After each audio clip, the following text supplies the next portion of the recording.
It's a call that's telling me I'm here to serve.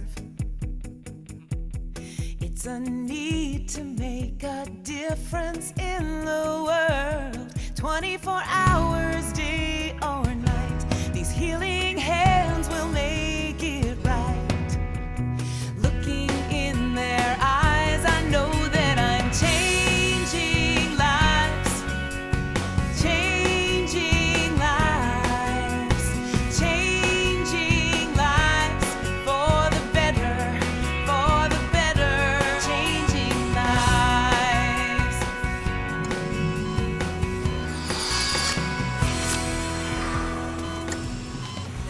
Hi again, everyone. Jim Knox along with Candace Kruger, and welcome back to another edition of the Best Docs Network, featuring some of the best physicians as well as procedures in the Houston area that help change people's lives. That's right, like our first doctor, bariatric surgeon, Dr. Robert Marvin.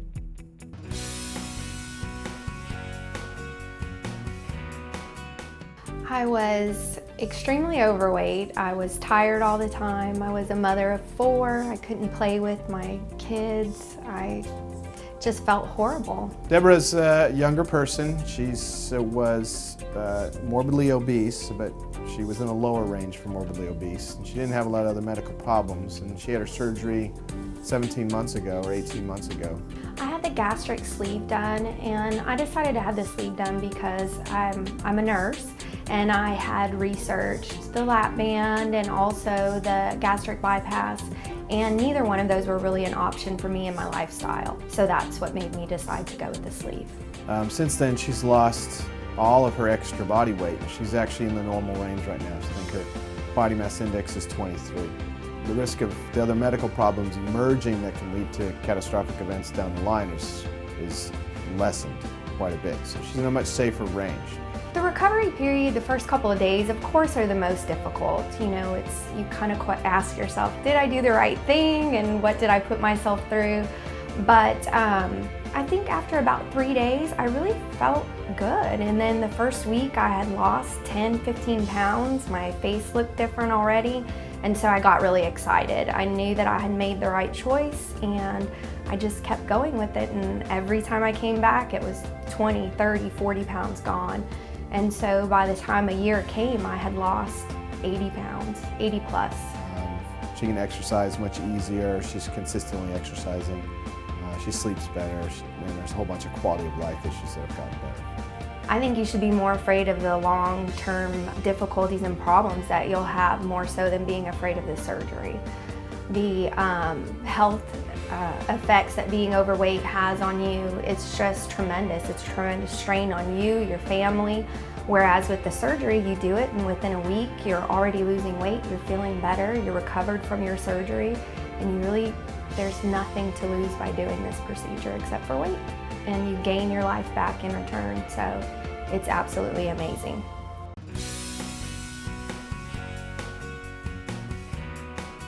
Dorothy, she had multiple teeth that were decayed, and she had failing restoration. So she had a history of having multiple dental procedures on her natural teeth, and these restorations had subsequently failed over time, secondary to wear as well as decay. I came to see Dr. Metz, and I was, of course, just knocked out. My heart went, he was so nice and encouraging. He said, yes, I think we can help you. At 90 years old, she had all her lower teeth removed and placement of 4 dental implants, and also placement of an immediate prototype, so to speak. So she had fixed teeth on the day that her teeth were removed. Right, I had no problem whatsoever. It worked. I could eat and chew, and I looked normal. And I was just perfectly happy with it. Her situation is not unique. There's many people in her age group that just by virtue of their age, their teeth are beginning to fail. Many of them are under the misconception that they're too old to have oral surgery safely. Although by virtue of their age, that age bracket, we do more implants in that age bracket than any other age bracket. So they do tremendously well with it, just like somebody much younger. And also their health improves afterwards. And I just was thrilled. That first steak was like out of heaven. It was paradise. You know, it was just wonderful. I was so thrilled and happy. You know, with their fixed teeth, they're able to chew what they want and not foods that are high in sugar. And so they're healthier in the long run. For one, they're not fighting infected teeth. They have a healthier state in their mouth and they're able to chew what they want. And they're able to have a much more balanced diet. I would say, don't do that. Don't tough it out. Go get something done. Go get some dental implants and be comfortable like I am. When you ask these individuals after they've had this procedure done, they say they feel more energetic. They just feel better. And then we feel that it's their body not fighting a chronic infection, that they're in a healthier state overall.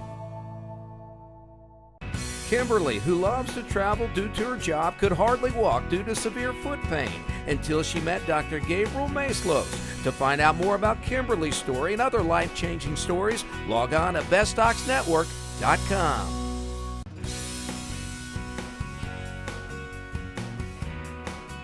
Well, Keith came to see me because he was having recurring sinus infections and facial pressure and ugly drainage out of his nose, and he seemed like he was sick all the time. And like I said, I travel to China an awful lot, and it's a pretty exhausting trip, and I would inevitably end up getting sick, and and it would last for 2 or 3 weeks. And we're designed to breathe through our nose, right? We're not designed to breathe through our mouth. Air comes in the nose, it gets warmed, humidified, cleaned. That's why if you breathe through your mouth, 2 or 3 breaths, you already feel it desiccating, getting all dry in there, and you want to breathe through your nose. So I always tell patients, you have 2 patients, both have allergies. This guy can breathe through his nose and this guy can't. Who's happier? Everybody knows the answer. Anyway, so he was having these complaints, so I looked at his nose. He supposedly had a previous septal surgery, but he still had a bad septum, and he supposedly had previous sinus surgery, but so just because you've had sinus surgery doesn't mean you've had all of your sinuses addressed, if indeed they all needed to be addressed. a month later, I was feeling better than ever, and actually it took out a bunch of polyps from my nasal cavity up in my forehead. That I used to get sick anytime that I was extremely exhausted, and I travel a lot, and every time I would get sick. And since then, I hadn't been sick. What I find is patients who've had sinus surgery and they've had like some miserable post-op experience, and then on top of that, it didn't even work and they're still sick. They're like, well, I've already tried that, it didn't work, and it was miserable recovery, and I'm not doing it again. And so they live like the rest of their life with recurring sinus infections and chronic congestion. All the technology he's got that he can show you, look, this is what happens, and it's kind of interactive type deal. And I can't speak for somebody else with similar issues and how bad their situation is, but it worked for me. And I love those patients when they finally come in to see me, because I teach them, like, look, you've had surgery, but this is what was done, and this is where you are, and if we fix this area, you won't be like that. Keith is just that patient who's gone through it once with a bad outcome, and now is very happy.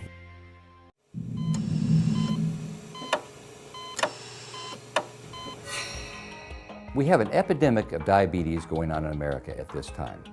Diabetes is high blood sugar. Normally, your blood sugar should be less than 100. We define diabetes as a blood sugar of 126 or higher. If you have a blood sugar of 100 to 125, that's called pre-diabetes. If you don't do something about it at that point, it will develop into diabetes almost for sure. What's bad about having diabetes? Well, it damages every blood vessel in your body. That can result in vision problems, even blindness. It can cause kidney failure and heart attacks or strokes. None of those are good things. To prevent or treat diabetes, the best thing you can do is lose weight. That will help the most. Also, eating an ADA, that's an American Diabetes Association diet, will help. You can find that on the internet at multiple websites. So if you have high blood sugar, exercise, eat right, and things should get better. Remember, sugar is sweet, but you don't want to be too sweet.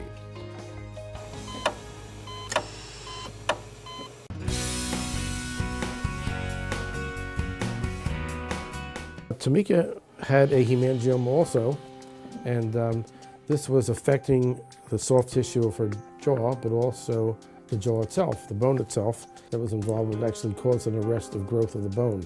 So her chin and jaw did not grow properly, so we had to advance it to lengthen it. I was told at 10 I'll be scarred for life. I was told that They wanted to actually cut pieces of my buttocks and my legs and kind of hide the birthmark. And I just said, I don't think it's a birthmark. I just noticed when I would get angry, their lower half would just light up red. So I said, birthmarks don't do that. What we did with Tamika was we actually did an osteotomy. Her chin was more like this, it was very far back, and we did what we call a sliding osseous genioplasty, where we intraorally made an incision in the soft tissue and then made a bone cut, sliding this lower segment forward and fixing it, positioning with some plates and screws. When I came out of surgery, I couldn't see anything. I had to be bandaged lower half. I think I had a sling over my head for a while too, and he actually did more than what we had planned. He said once I got in, I saw what was going on. I had to make adjustments to kind of balance your face. 2 weeks when I got to see my face, I cried. Sorry. So the vertical dimension from her nose to her chin was abnormally long. We kind of divide the face up into thirds, and the distance between the bottom of her nose to the chin was disproportionately long in relationship to her midface or her forehead. So, balance is important. Prior to the surgery, I know I wasn't as outgoing. To know that you're always different, and just the stares, and not just stares from children, but actually adults. Just as a child, up until this surgery, I just got tired of just being stopped or being looked at funny because I was different. The confidence, to hold my head up again, and just to be accepted again, even though I'm different, to be accepted. You can't take that back from me now. So it's an amazing feeling.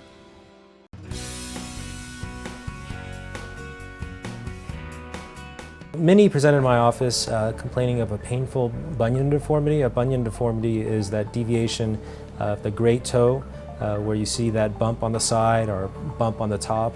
It has to do with a deviation of the first metatarsal, and basically, it just became really painful for her to walk in her regular shoes. Yes, because I really had this bunion, I think probably about a year. And so it had got so bad I couldn't even wear a shoe, so that's what really made me came in, to have surgery on it. The next step was for us to take an x-ray and to evaluate her foot and determine what kind of surgery would be appropriate. So after looking at an intermetatarsal angle, we basically decided that an Austin bunionectomy would be the best procedure. And so that's what we ended up doing. After I had the surgery, I felt much better, no pain, it just felt better. And I was so happy, to get it done. I mean, as long as you address the underlying etiology, the cause of it, then you're not going to get a recurrence, and it's wonderful. I mean, people suffer from painful bunions all the time. It can be painful to the point that you can actually develop an ulcer at the side bump, because first it gets red, and next thing you know, you have a wound. And that can be problematic, because then you can get an infection to the bone. I mean, it's not sore or nothing, it just feels better. And so he really do a good job, and he makes me feel comfortable. I mean, he's a real good doctor.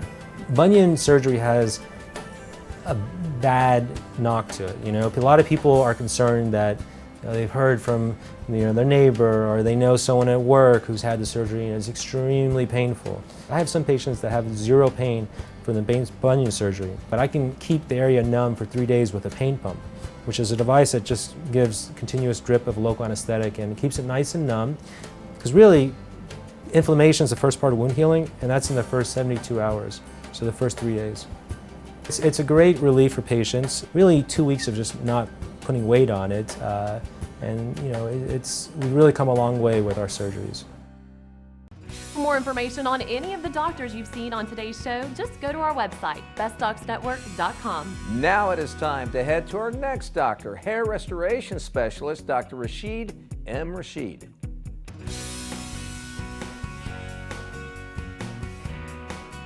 Hair loss has many causes. 90% of hair loss is the genetic type that we see men balding. Females will get it as well. A small percentage have immune-mediated hair loss and scarring hair loss. We do a lot to try and screen those patients and treat them in other ways because they can't be candidates for this procedure.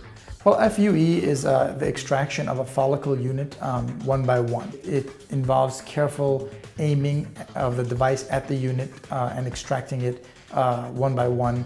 It's very time consuming and tedious, but done properly, it allows for great healing and great results.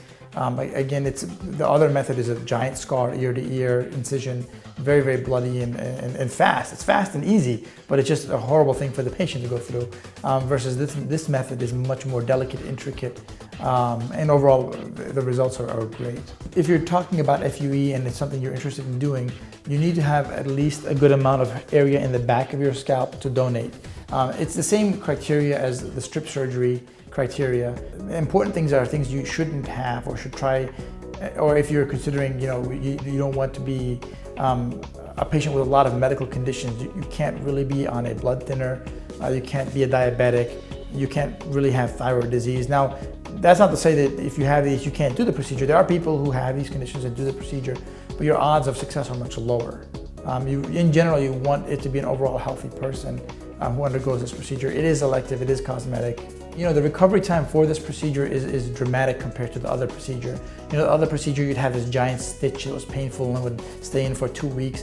In this procedure, usually you have a Band-Aid on the back of your scalp. Band-Aid comes off in a day, maybe 2 days, and you can go back to work the next day. If you're okay with the Band-Aid, a lot of people are, they just get a Band-Aid, go to work the next day, and it's like nothing's happened. There are other ways to do this. They're not permanent. Whatever you do, you're going to do it every day versus our method is permanent. But we like to make sure the patient's informed about their options before they actually undergo this procedure. Now, once you do this procedure, you're done. There are no pills, there are no creams, there are no topical medicines, and you have your hair. You go swimming, go do whatever you want with it.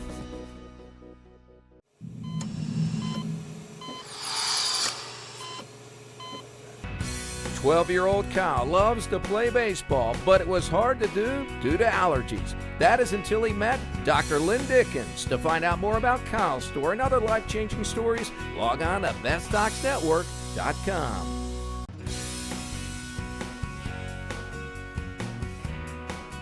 The symptoms is I had headaches, a lot of congestion, infections in the throat, a lot of mucus in the back, ear headaches, so much stuff going on.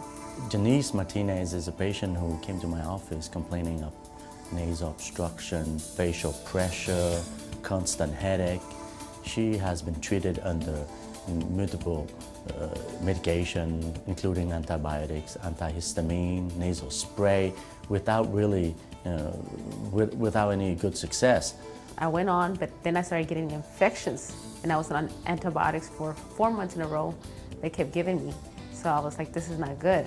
So when we examined Miss Janice Martinez, we found that her natural sinus drainage pathway, it's obstructed by chronic inflammation, chronic infection. So we offer her the option of doing balloon sinuplasty. The best part was the breathing. I could breathe again. The headaches, little by little, started going away. Now when I sleep, I would breathe real loud.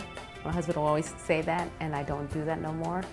So when you have a chronic sinus disease, that passage, it's obstructed. It's narrow by chronic inflammation, chronic infection. So what we do is we put a small balloon in the passage, and we open up, you inflate the balloon and open up the natural passage, preserving the normal anatomy. And I don't sound like I have cold all the time. Before I was like sick all the time. And now I'm doing great. I could go out, do everything, and I feel good. One of the advantages is the quick recovery. There's really no downtime to balloon sinuplasty. The procedure can be done in office, under local anesthesia or the topical anesthesia with some nasal spray. There's not really a recovery time for balloon. The patient can go back to her daily activity the next day, and compared to a traditional surgery, which the recovery can last to a week.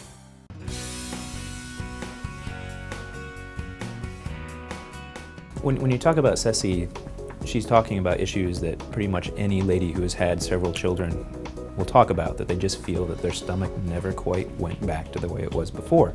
I've been active all my life, and in sports throughout high school, my collegiate years, ran track and field and competed in Miss Fitness USA competitions and had a flat stomach. For pretty much most of my life, I had 3 beautiful girls. But with the pregnancies, I had 3 C-sections also.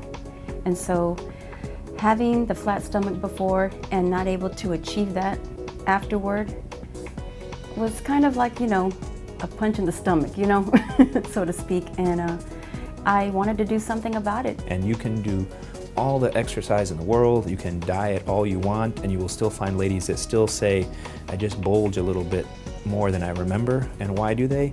It's because that tissue, that connective tissue there of the stomach, has basically been kind of stretched out like a balloon that's been overinflated, a rubber band that's been pulled too far, and it never will snap back to the way it was before. I need to start, doing for me now, just getting my body back to the way I wanted it to be. And I really didn't think of plastic surgery, but I did my research and I'm glad I did. I'm just so happy that I did. You see all the effort you're putting in, you want to see the results, and that's frustrating for any individual to do something and not see the results from it, and that's where she was. But then after the surgery, once you get that tightness back and fix the tissues that were stretched out by pregnancy, then it just adds that whole measure back to her exercise that she wanted to have from before. The flat stomach, it is there. We've gone on 2 cruises already, and I've been in my bikini. I haven't been able to do that in a long time, since before my competition, so that was back in 1999, so I hadn't been able to do that in a while. I'm full force working out, doing ab exercises, working out with my husband, and running, jogging, just doing all the things that I used to do, but now I can show it off and I can wear a half tank top, to work out in, it's like things I didn't think I would be able to do again, thanks to Dr. Bancroft, yeah. Officer Wayne Schultz weighed an unhealthy 554 pounds until he met Dr. Robert Marvin. To find out more on Wayne's story and other life-changing stories, log on to bestdocsnetwork.com.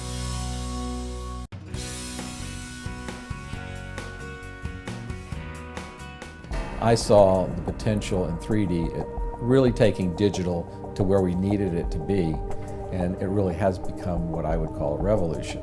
And I was very strong in my recommendations to the company that we really focus on looking at this as a screening tool. That's where it was going to make its impact. 2 years ago, I went for my annual mammogram and was in there, and they told me that they were doing a study for the 3D, and they asked me if I'd like to participate, and I said sure. I was already back there and undressed, and it was not a big deal. She was the second patient in the multi-center trial that we did in 2010, and you had to come and get your standard 2D digital mammogram, which got read separately, interpreted by a different radiologist, and then the 3D exam would be performed separately. First, I got the letter that said that no problem, didn't see anything, come back next year. Then I got the phone call and they said, well, no, we saw something in the 3D. And it turned out that one of the tumors was actually an aggressive, had a HER2 marker in it, which is can be one of the more aggressive cancers. As we're able to page through the breast a millimeter at a time, we're able to look at areas that we would struggle with before on the 2D mammogram and say, is that something or not something? If you find malignancies less than 10 millimeters in size, the prognosis for the patient is essentially the same as the general population. So most of those people, the vast majority of those people, 98%, are cured. Obviously somebody up there was looking out for me. I mean, I think it's the greatest thing. I mean, I think it saved my life. So this woman had received a normal letter for her regular digital mammogram, but on 3D, we were able to find 2 very tiny cancers. That's the value of finding it at this stage, and that's what makes this test the most exciting thing I've seen in my professional career.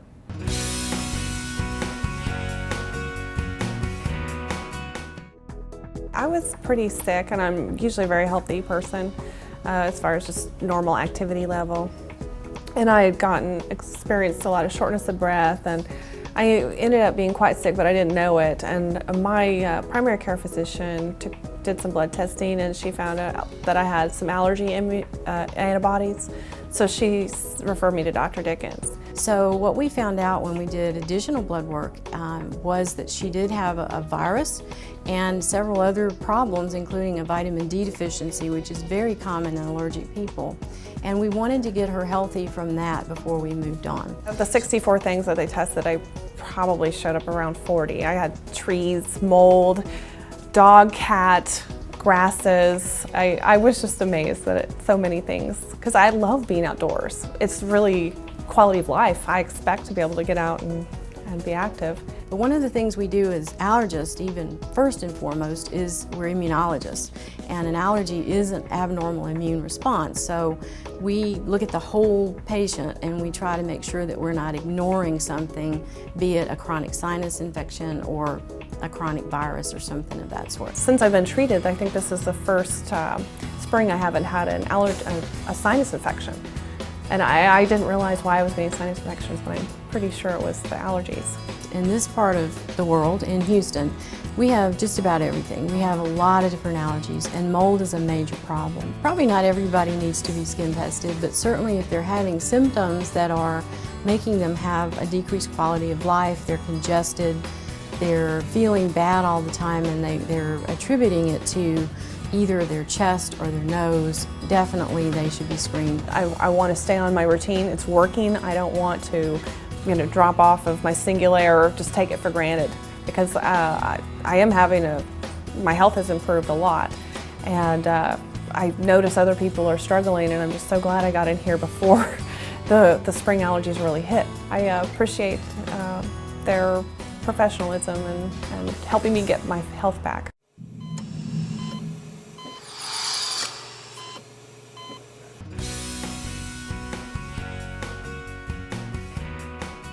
Cynthia came in before her wedding to lose areas that were difficult for her to fit into her dress and for her honeymoon.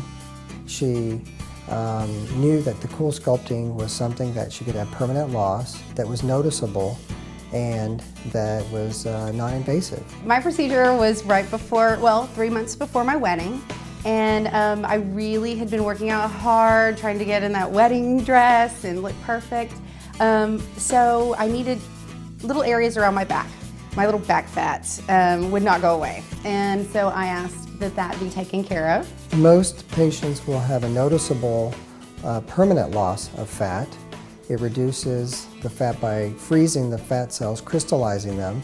Your body then takes it away with an inflammatory response, and over a several-month period, you'll have noticeable effects. We wanted something that didn't have long-lasting side effects, and so that it had minimal downtime, and so people can do this on their lunch hour per se.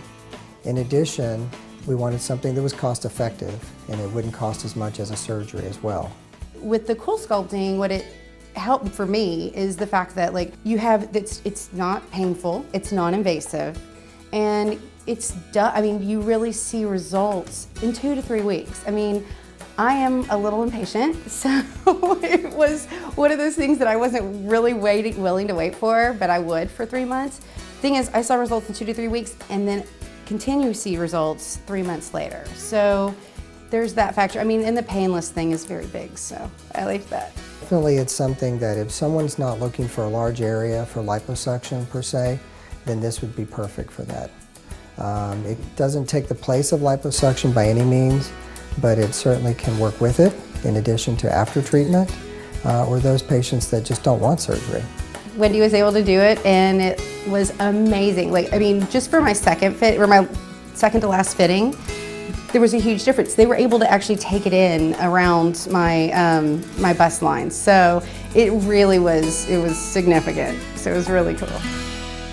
All right, that'll do it. That'll wrap up another edition of the Best Docs Network that features some of the best physicians as well as procedures in the Houston area that help change people's lives. And for more information on any of the fine doctors that you've seen on today's show, head to our website at bestdocsnetwork.com. And if you have a question or comment for us, we'd love to hear from you. Send us an email at info@bestdocsnetwork.com. That's right. So long, everyone. We'll see you next week.